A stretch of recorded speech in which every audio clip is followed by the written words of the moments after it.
Hello, I am Tara from livingonadime.com, and this is my mother, Jill, from livingonadime.com.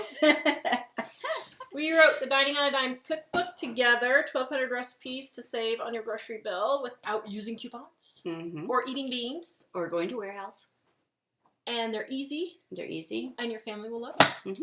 And Mom wrote Penny Pinching Mama, 500 Ways I Lived on $500 a Month. These are the exact, things that she used. And that's the series we're kind of going through right now, is exactly how you handled certain things. Yeah.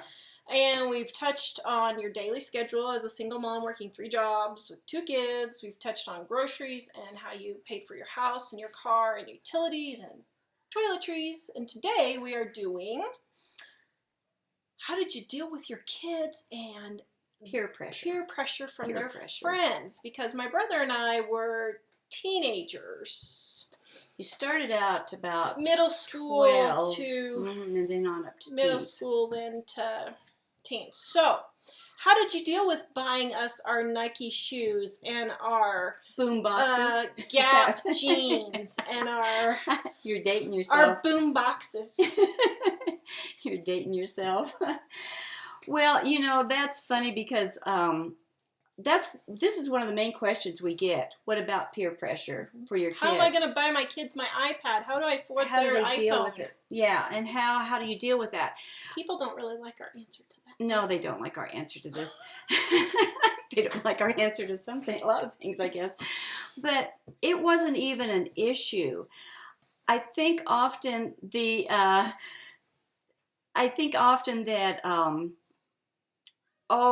you have to come. Okay, Michael's making notes in the background. Michael's writing on a piece of paper in the background. Suck it up, Buttercup.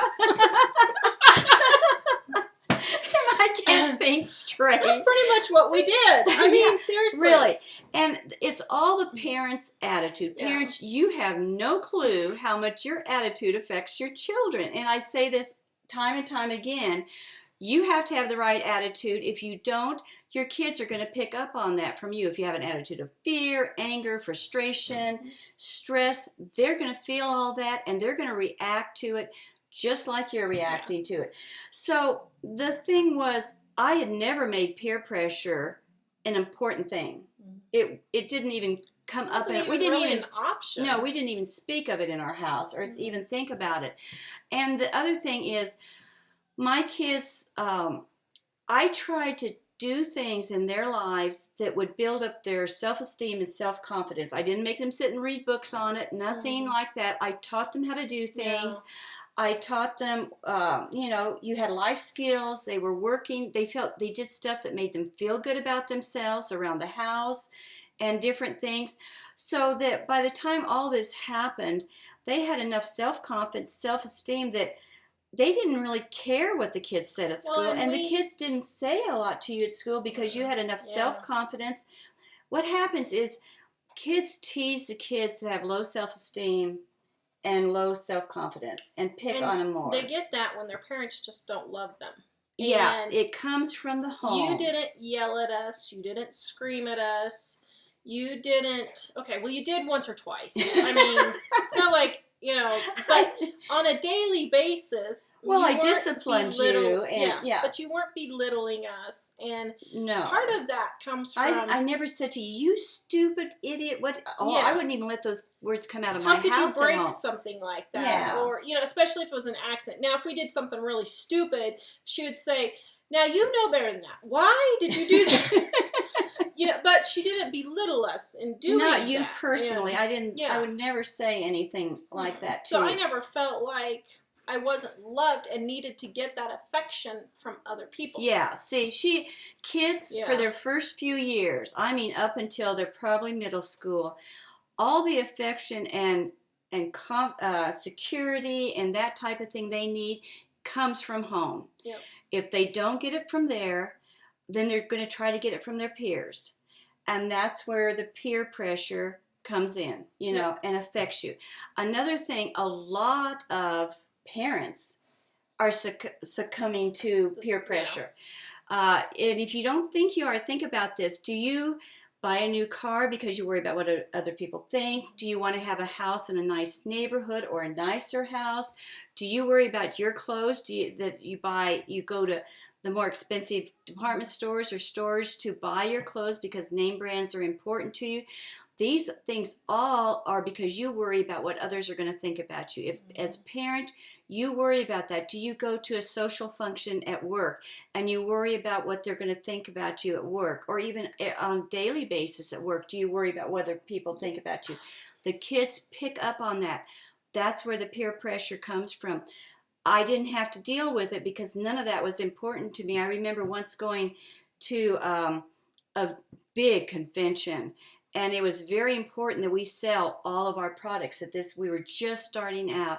For our piano business. Yeah, and my husband kind of said to me, he said, they were having drinks beforehand, before dinner, and we were supposed to go to this social gathering. He said, he was very kind of concerned. He said, what are we going to do? Because we don't drink. And he said, what do we tell people? What do we say? And it hadn't even entered my mind. This shows you the difference in the way you were raised in a family. He was really stressed out about what people were going to think and worried about it. Me, it hadn't even dawned on me. Well, I just said, well, I'll just ask for a Coke or a Sprite or a glass of water. I didn't even know it was going to be an issue. And I didn't worry about what anybody thought, whether I drank or not. It's only an issue if you make it an issue. If you make it an issue.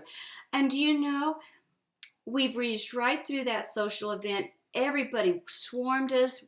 I mean, they were friendly, they were nice, and not one person said anything to us because we didn't drink at this social event. Yeah, and like Mom didn't, when we were going through all this, she didn't say things like, oh, we're so poor.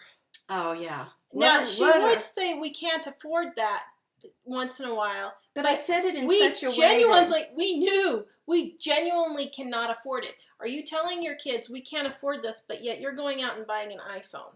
Yeah. She didn't do that. We knew when Mom said that we can't afford it, that meant we had no money left. There was nothing left because she wasn't going out and, doing these you things. Have to be fair about that. If you tell your kids we can't buy you this, you can't go out and buy something you want. Don't tell your kids you can't afford it when you're buying a pack of cigarettes, or you're going out and buying your wine or your beer, or you're buying your iPhone or your that kind of name brand purse or shoes or outfit or whatever. Yeah, because you're lying. Uh-huh. Because you can afford it, you don't want to afford it. That's different. And so Mom never went around saying, oh, we're so poor. Oh, and she also didn't criticize our father for not giving us child support. Yeah. I never once, as a matter of fact, child support never really came up until my brother and I called my dad on the carpet. I never ever even mentioned it, yeah. And so we called my dad on the carpet on it when we were older teenagers. And she never put down our dad or anything like that. It was, once in a while my dad would do something really stupid. It was obvious to everybody, and I couldn't. Mom would just, she wouldn't really say anything. She's just like, I can't believe your dad would do something like that. But she didn't on a daily basis belittle him or anything like that. And if your father would just give us some child support, you wouldn't be like having to do this, or you would have more if your father had.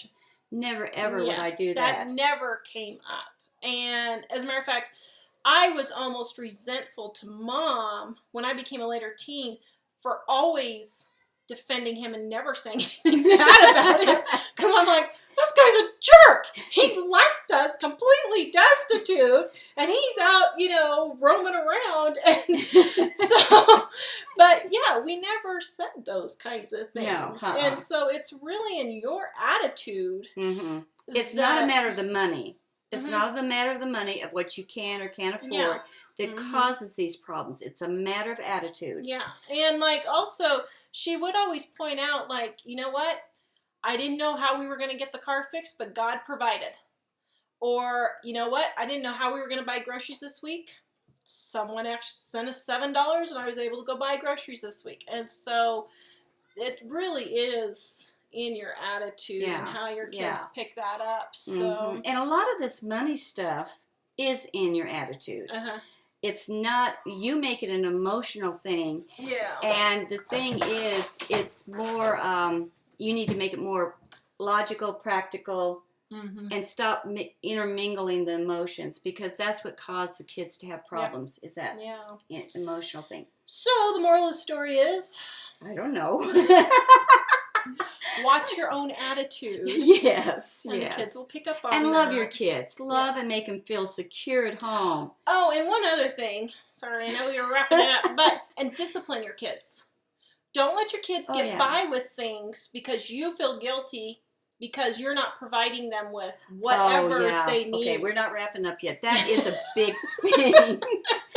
You know, many, especially parents of separated parents, they will buy stuff for their kids they can't afford out of guilt.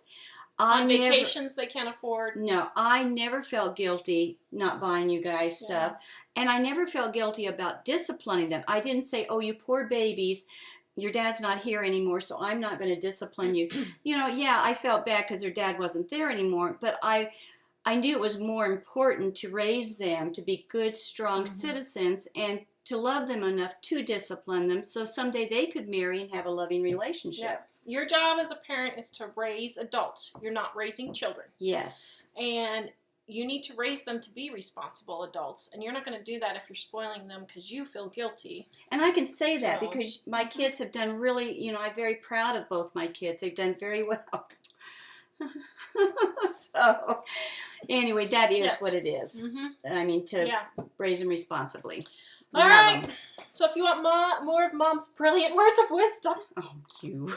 Penny Pension Mama, 500 Ways I Lived on $500 a Month. This is only available in ebook at the moment. And her Dining on a Dime and My Dining on a Dime cookbook, 1,200 Ways to Save on Your Grocery Bill. And you can get those at livingonadime.com in the description below. And we will see you next time. Bye-bye.